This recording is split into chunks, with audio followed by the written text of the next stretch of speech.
Κάθε φορά που ανοίγεις δρόμο στη ζωή, μην περιμένεις να σε βρει το μεσονύχτη. Έχει τα μάτια σου ανοιχτά βράδυ πρωί, γιατί μπροστά σου πάντα απλώνεται ένα δίχτυ. Έχει τα μάτια σου ανοιχτά βράδυ πρωί, γιατί μπροστά σου πάντα απλώνεται ένα δίχτυ.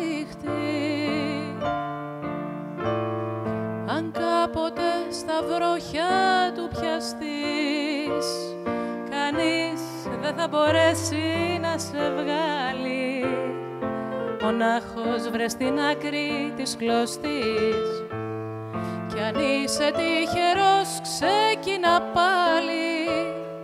Αν κάποτε στα βροχιά του πιαστείς, κανείς δεν θα μπορέσει να σε βγάλει.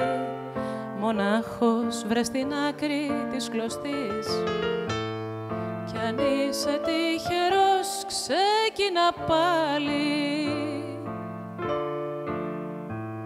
Αυτό το δίχτυ έχει ονόματα βαριά, που είναι γραμμένα σε 7 σφραγί στο κοιτάπι. Άλλοι το λένε του κατοκόσμου πονηριά, κι άλλοι το λένε της πρώτης άνοιξης αγάπη. Άλλοι το λένε του κατοκόσμου πονηριά, κι άλλοι το λένε της πρώτης άνοιξης αγάπη.